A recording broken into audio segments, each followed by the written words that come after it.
من الشيطان الرجيم. بسم الله الرحمن الرحيم. الذين ينفقون الذين يأكلون الربا لا يقومون إلا كما يقوم الذي يتخبطه الشيطان من المس، ذلك بأنهم قالوا إنما البيع مثل الربا وأحل الله البيع وحرم الربا، فمن جاءه موعظة من ربه فانتهى فله ما سلف وأمره إلى الله، ومن عاد فأولئك أصحاب النار هم فيها خالدون. يمحق الله الربا ويربي الصدقات والله لا يحب كل كفار أثيم. إن الذين آمنوا وعملوا الصالحات وأقاموا الصلاة وآتوا الزكاة لهم أجرهم عند ربهم ولا خوف عليهم ولا هم يحزنون. يا أيها الذين آمنوا اتقوا الله وذروا ما بقي من الربا إن كنتم مؤمنين، فإن لم تفعلوا فأذنوا بحرب من الله ورسوله، وإن تبتم فلكم رؤوس أموالكم لا تظلمون ولا تظلمون.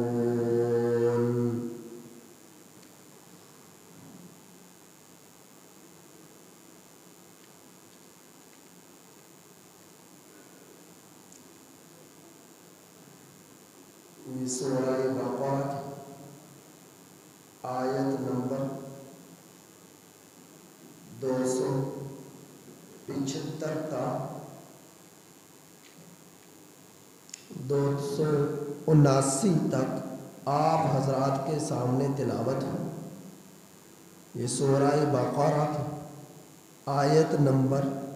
275 تا 279 تک آپ حضرات کے سامنے تلاوت ہے. ان آیات کریمہ کا ترجمہ ملاحظہ فرمائیے. الذین، وہ لوگ، یأکلون، جو کھاتے ہیں، ربا، سود، لا یقومون، نہیں کھڑے ہوں گے، الا مگر، کما، اس شخص کی طرح، یقوم الذی، مگر اس شخص کے کھڑے ہونے کی طرح کہ جس کو یتخبطہ الشیطان من المس، حواس باختہ کر دیا ہو شیطان نے چمٹ کر، یتخبطہ، حواس باختہ، بد حواس باختہ کر دیا. وہ لوگ جو سود کھاتے ہیں نہیں کھڑے ہوں گے مگر اس شخص کے کھڑے ہونے کی طرح کہ جس کو شیطان نے، جن نے حواس باختہ کر دیا ہو، من المس، چمٹ کر. ذالک بأنہم، یہ اس وجہ سے کہ ان لوگوں نے کہا، انما البیع، اس بے، سودا گری بھی تو، مثل الربا، سود ہی کی طرح ہے. یہ اس وجہ سے کہ ان لوگوں نے کہا کہ سودا گری بھی تو سود ہی کی طرح ہے. وَأَحَلَّ اللَّهُ، اور اللہ نے حلال کیا، البیع سوداگری کو، وحرم الربا اور حرام کیا سود کو، فمن جاءہ سو وہ شخص جس کے پاس پہنچ چکی موعظہ نصیحت من ربہ اس کے رب کی طرف سے، فانتہا پھر وہ شخص باز آ گیا، رک گیا، فلہ تو اس کے لیے وہ کچھ ہے ما سلف جو گزر چکا، وامرہ اور اس کا معاملہ الی اللہ اللہ ہی کی طرف ہے، ومن عاد اور جو شخص دوبارہ سے سود لینے لگا، سود کھانے لگا، ومن عاد اور جو شخص لوٹ آیا، اور جو شخص لوٹ آیا یعنی دوبارہ سے سود لینے لگا، فاولئک سو یہی لوگ اصحاب النار جہنم والے، ہم فیہا خالدون ہمیشہ ہمیشہ جہنم میں رہیں گے، یمحق اللہ الربا اللہ مٹاتا ہے سود کو، ویربی الصدقات اور بڑھاتا ہے صدقات کو، واللہ لا یحب اور اللہ پسند نہیں کرتا کل کفار ہر ناشکر اثیم گناہ گار کو، ان الذین آمنوا بے شک وہ لوگ جو ایمان لائے، وعملوا الصالحات اور اعمال صالحہ کرتے رہے، نیک عمل کرتے رہے، نیکیاں کرتے رہے، وَأَقَامُوا الصَّلَاةَ اور قائم کرتے رہے نماز کو، وَآتَوُا الزَّكَاةَ اور ادا کرتے رہے زکوٰۃ کو، لَهُمْ أَجْرُهُمْ ان کے لیے ان کا اجر ہے، عند ربهم ان کے رب کے ہاں، ولا خوف علیہم نہ ان پر خوف ہوگا، ولا هم يحزنون اور نہ ہی یہ لوگ غمگین ہوں گے، یا ایھا الذین آمنوا اے ایمان والو، اتقوا اللہ ڈرو تم لوگ اللہ سے، وذروا اور چھوڑ دو اس چیز کو، ما بقی من الربا جو بچ گئی باقی رہی سود میں سے، ان کنتم مؤمنین اگر تم مومن ہو، فإن لم تفعلوا پھر اگر تم لوگوں نے نہیں کیا، یعنی پھر اگر تم لوگ باز نہ آئے، فأذنوا تو تیار ہو جاؤ تم لوگ، بحرب لڑنے کو، من اللہ اللہ سے، ورسول اور اس کے رسول سے، وَإِن تُبْتُمْ اور اگر تم لوگ توبہ کر لو، فَلَكُمْ رُؤُوسُ أَمْوَالِكُمْ تو تمہارے لیے تمہارا اصل مال ہے، پھر اگر تم لوگ توبہ کر لو، رؤوس اصل کو کہتے ہیں، رأس سر کو کہتے ہیں، رؤوس رأس کی جمع ہے، تو سر پورے بدن کے لیے جس طرح اصل ہے، اسی طرح سود سے ہٹ کر جو انسان کا مال ہے وہ اس کے لیے اصل ہے۔ تو اللہ تعالیٰ فرما رہے اگر تم لوگ توبہ کر لو تو تمہارے لیے تمہارا اصل مال ہے، لا تظلمون نہ تم کسی پر ظلم کرو، ولا تظلمون اور نہ ہی تم پر ظلم کیا جاوے، نہ تم کسی پر ظلم کرو اور نہ ہی تم پر ظلم کیا جاوے۔ اب تک اللہ جل جلالہ نے پچھلی آیات کریمہ میں صدقات و زکوٰۃ وغیرہ کے متعلق مضمون نقل فرمایا، مسائل نقل فرمائے، فضائل نقل فرمائے، قبولیت شرائط بیان فرمائی۔ اب ان آیات کریمہ میں مال ہی سے ملتی جلتی قسم جو انسان لین دین کے معاملات کرتا ہے، ان میں ایک لین دین کے معاملات میں ایک صورت سود کی بھی بنتی ہے۔ اب اللہ جل جلالہ سود سے متعلقہ وعیدات اور جو ہے حلال کو حلال سمجھ کر استعمال کرنا، حرام کو حرام سمجھ کر استعمال کرنے کی صورتوں کو بیان فرما رہے ہیں۔ یاد رکھیں، اللہ جل جلالہ کے پیغمبر محمد مصطفیٰ صلی اللہ علیہ وسلم کو جس وقت نبوت ملی، اس وقت نہ سود حرام تھا اور نہ ہی اس وقت شراب حرام تھی، اور بہت ساری ایسی چیزیں تھیں جنہیں لوگ حلال سمجھ کر کیا کرتے، لیکن بعد میں اسلام نے ان چیزوں کو منع کر دیا، جس طرح کہ شراب ہے، جس طرح کہ سود ہے، جس طرح کہ زنا ہے۔ تو یہ برائیاں ایسی تھیں کہ آپ صلی اللہ علیہ وسلم کو جب تک نبوت نہ ملی یہ عام تھی عرب کے معاشرے میں۔ جس وقت نبی کریم صلی اللہ علیہ وسلم کو نبوت ملی تو نبوت مل جانے کے بعد آہستہ آہستہ ان چیزوں کی حرمت کو نازل کیا گیا، اور حرام کردہ چیزوں کے متعلق وعیدات بیان کی گئی کہ اب ان کے تم نے قریب بھی نہیں جانا، ان کا استعمال نہیں کرنا، ان چیزوں میں اپنے آپ کو ڈالنا نہیں ہے، ان سے بچ کر رہنا ہے، ان سے بچ کر رہنا ہے۔ تو نبوت ملی جس وقت، اس وقت نہ تو عرب کے لوگوں پر، مسلمانوں پر، مسلمان تو اس وقت تھے ہی نہیں۔ نبوت مل جانے کے بعد جب دعوت شروع ہوئی تو لوگ اسلام کے پرچم کے نیچے آنے لگے، اسلام میں ڈھلنے لگے۔ تو اس وقت لوگ کھلے عام شراب پیا کرتے، کھلے عام سود کھایا کرتے، کھلے عام زنا کیا کرتے تھے، اور بہت ساری رسومات، برائیاں عرب کے لوگوں میں رائج تھی، رچ بس چکی تھی۔ تو نبی کریم صلی اللہ علیہ وسلم نے پھر ان لوگوں کو منع کیا، آہستہ آہستہ ان لوگوں پر احکامات نازل ہوئے اور لوگ اسلام کے اندر داخل ہونے لگے، تو پھر ان چیزوں سے بچنے لگے۔ تو جو چیز حرام ہے، اگر کوئی شخص اس حرام چیز کو حلال سمجھے تو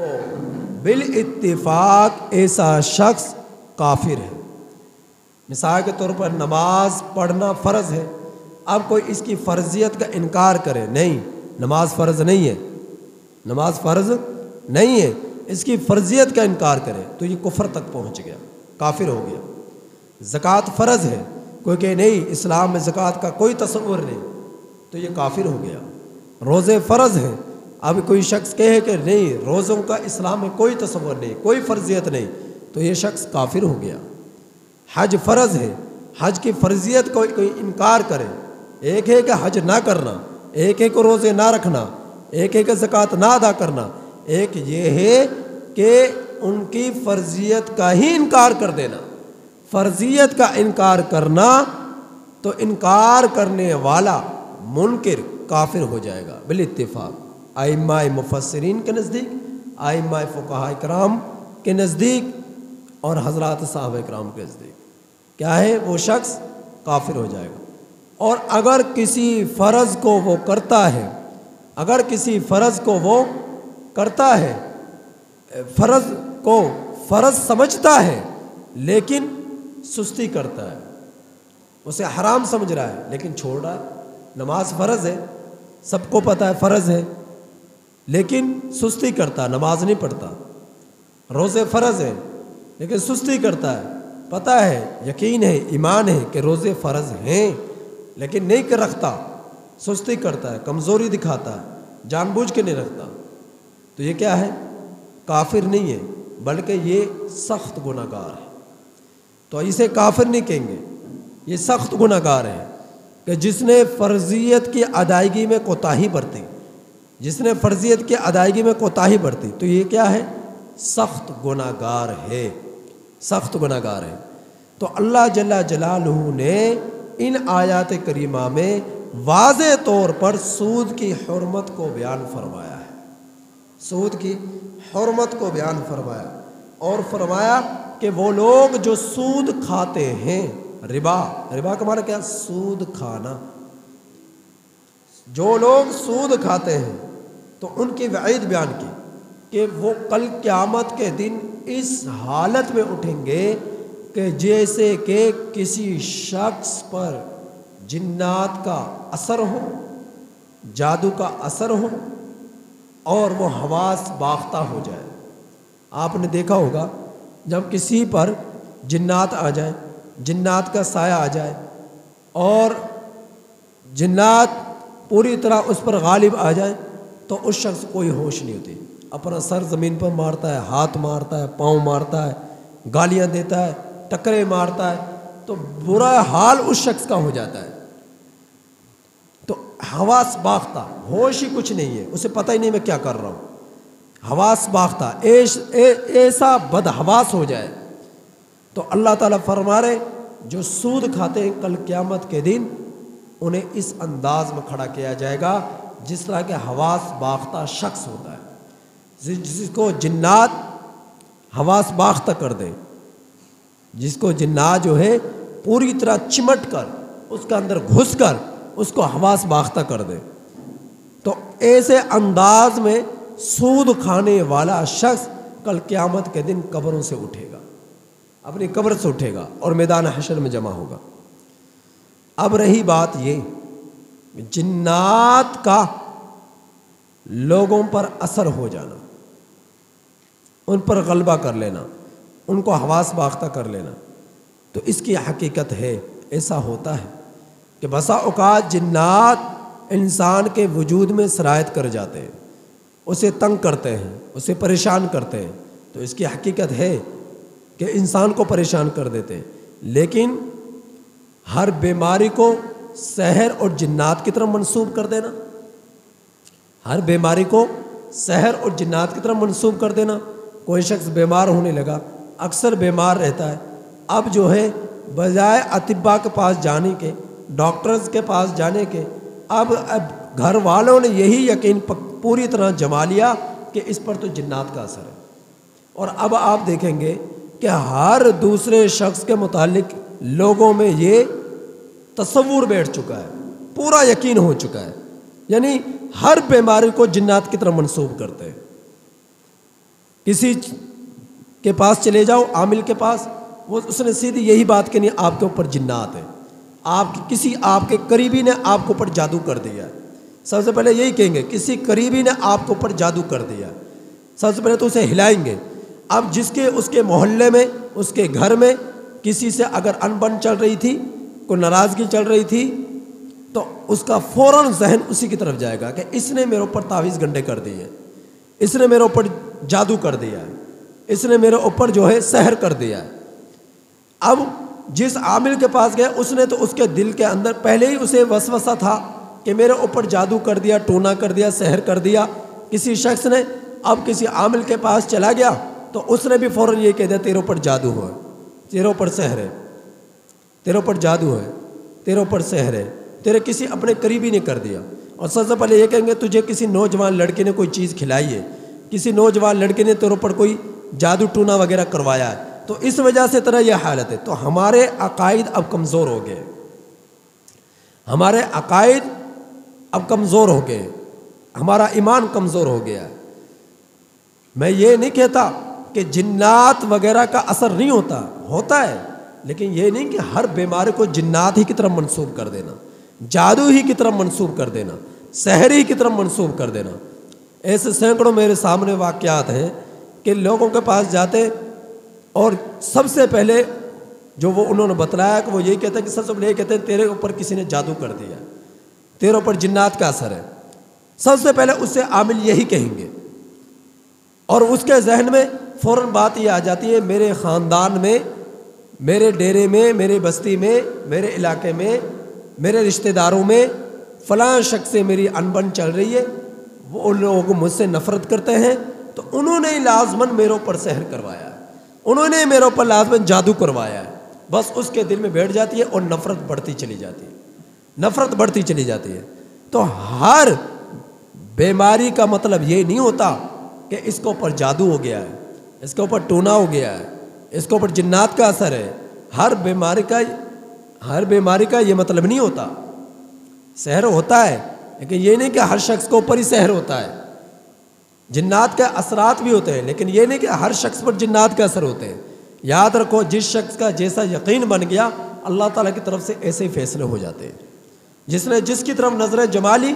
جس پر یقین کر لیا اللہ تعالیٰ اسی کے مطابق فیصلے کرنے شروع کر دیں گے۔ تو یقین کرنے والوں نے پتھروں کو بھی نہیں چھوڑا، اپنے ہاتھوں سے مورتیاں بنائی، پتھروں کو تراشا اور ان کے ذریعے سے خود ان کی شکل و صورت بنا کر اور ایک مورتی بنا کر اس کی پوجا پاٹ شروع کر دی اور اس کے سامنے جھکنا شروع کر دیا۔ تو اللہ تعالیٰ نے تو ان کو بھی دیا ہے، اللہ تعالیٰ تو انہیں بھی دے رہا ہے، لیکن وہ احمق شخص یہ سمجھ رہا ہے کہ مجھے اس مورتی سے مل رہا ہے، مجھے اس بت سے مل رہا ہے، جبکہ خود ہی اپنے ہاتھوں سے وہ بنا رہا ہے۔ تو اللہ تعالیٰ کی ذات تو انہیں بھی کھلا رہی ہے، انہیں بھی پلا رہی ہے،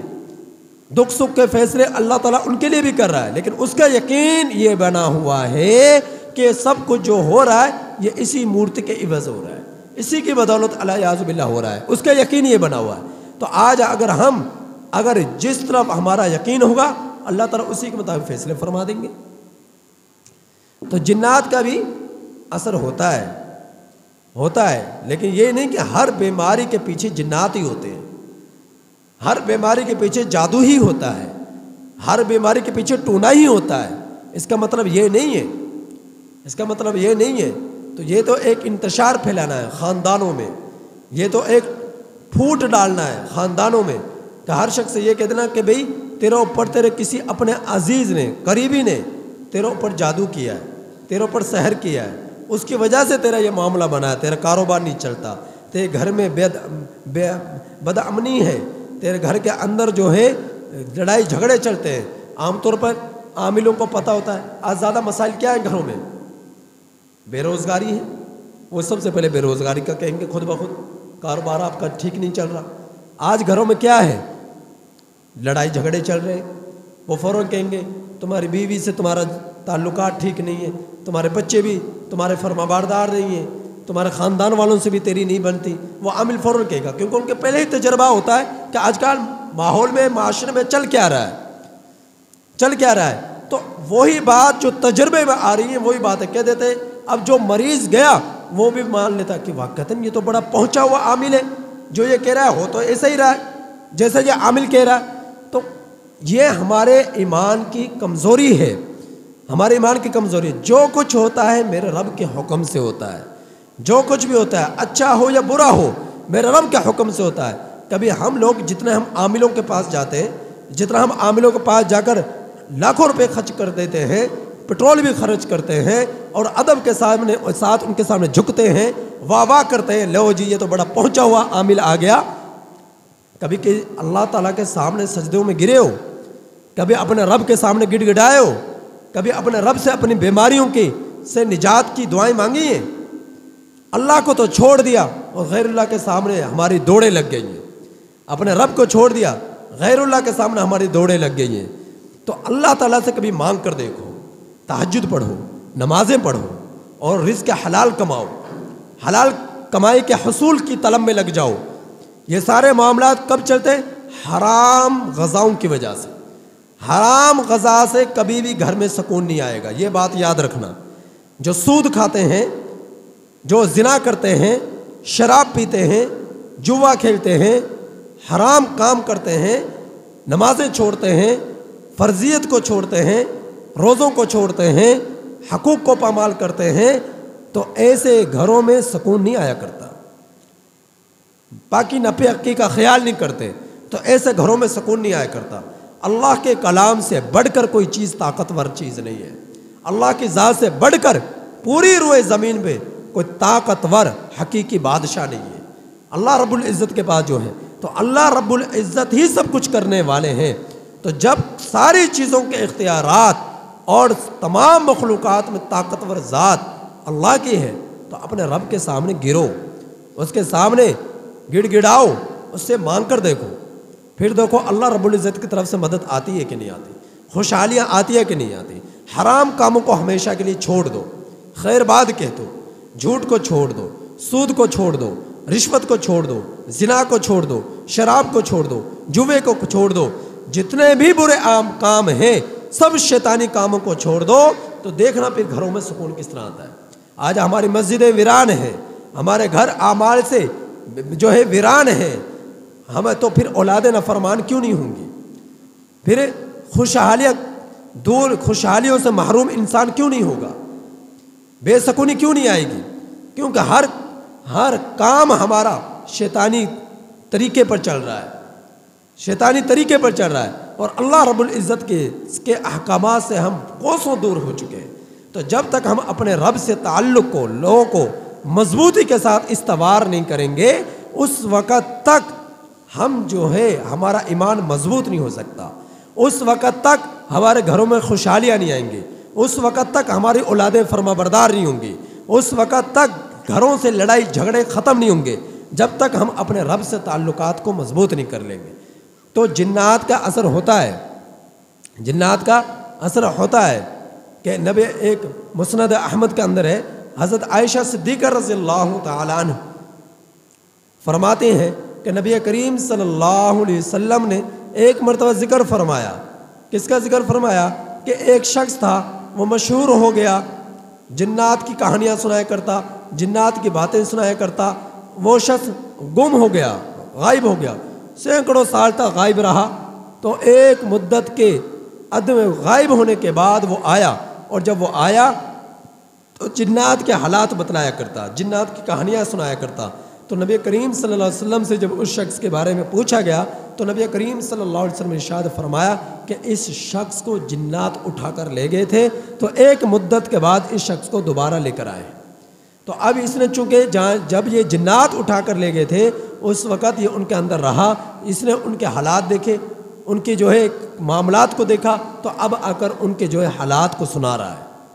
تو یہ مسند احمد کے اندر روایت ہے، یہ ایک روایت ہے۔ تو جنات جو ہے اس کا اثر ہو جاتا ہے، تو اس کے لیے کیا ہے؟ نبی کریم صلی اللہ علیہ وسلم کی طرف سے ہمیں عطا کردہ تحفے میں دعائیں ہیں کہ ہم صبح و شام کی دعائیں رکھیں، باوضو رہیں، صبح و شام کی دعائیں کیا کریں۔ ہمارے بزرگوں نے ہمارے یہ اعمال بتلائے کہ روزانہ آپ جو ہے اول آخر درود شریف پڑھیں، 7 مرتبہ سورۃ الفاتحہ پڑھیں، 7 مرتبہ آیت الکرسی پڑھیں، 7 مرتبہ چاروں کل پڑھیں۔ اللہ کے فضل و کرم سے آپ پر کسی طرح کا بھی سحر اثر نہیں کرے گا، کسی طرح کا بھی جادو اثر نہیں کرے گا، شیاطین کے اثرات سے تم بچے رہو گے اگر یہ اعمال کرنا شروع کر دو۔ تو اللہ تعالیٰ ان آیات کریمہ میں بیان فرما رہے ہیں کہ وہ لوگ جو سود کھاتے ہیں نہیں کھڑے ہوں گے مگر اس شخص کے کھڑے ہونے کی طرح جس کو شیطان نے چمٹ کر حواس باختہ کر دیا۔ یہ اس وجہ سے کہ یہ لوگ کہتے ہیں کہ سودا غریبی تو سود ہی کی طرح ہے، ربا ہی کی طرح ہے۔ خرید و فروخت، بے کہتے ہیں خرید و فروخت کرنے کو، اور سود کہتے ہیں کہ جو رقم ہے اس سے اضافہ لینے کو۔ تو ایک چیز 100 روپے کی ہے، آپ نے کسی کو دی، مثال کے طور پر آپ نے رقم دی، کسی نے قرض کے طور پر لی کہ مجھے 1 لاکھ روپے دے دو، دینے والا دے تو دیتا ہے کہ ٹھیک ہے 1 لاکھ روپے لے لو، لیکن آپ نے مجھے 1 لاکھ کے بجائے 1,10,000 روپے دینے۔ یا کوئی شخص 1 مہینے کے لیے کوئی چیز لیتا ہے، وہ کہتا ہے 1 مہینے کے لیے تیرے لیے چیز ہے، اگر تو نے یہ 1 مہینے کے جو ہے بعد دی تو یہ چیز 1 لاکھ کی نہیں 1,10,000 کی ہوگی، تو آپ نے مجھے یہ رقم ادا کرنی ہے۔ تو اضافی رقم جو ہے یہ کیا ہے؟ یہ سود ہے۔ اس کی لمبی تفصیل ہے، خیر یہاں پر اس کی گنجائش نہیں۔ تو سود کو اللہ رب العزت نے حرام قرار دیا ہے، اور بے کو اللہ رب العزت نے حرام قرار دیا ہے کہ بے خرید و فروخت یہ حلال ہے اور سود حرام ہے، لہذا وَأَحَلَّ اللَّهُ الْبَيْعَ، اور اللہ نے حلال کیا بے کو، وَحَرَّمَ الرِّبَا، اور حرام کیا ربا کو۔ سو جس شخص کے پاس اس کے رب کی طرف سے نصیحت آ گئی اور وہ باز آ گیا، تو اب سے پہلے جو کچھ بھی اس نے سود کھایا فَلَهُ مَا سَلَفَ، اللہ تعالیٰ فرما رہے اب تک جو کر چکا وہ کر چکا، اب اس کا معاملہ وَأَمْرُهُ إِلَى اللَّهِ، اللہ تعالیٰ کے ساتھ ہے، وہ چاہے تو اس کی مغفرت کرے، چاہے تو اس کو عذاب دے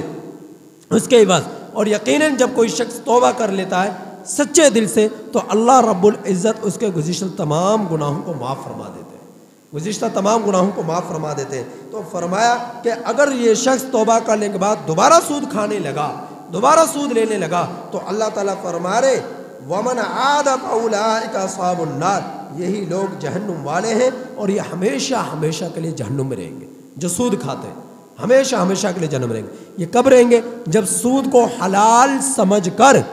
استعمال کیا، ربا کو حلال سمجھ کر استعمال کیا تو حرام چیز کو حلال سمجھا، حرام چیز کو حلال سمجھا، تو ایسا شخص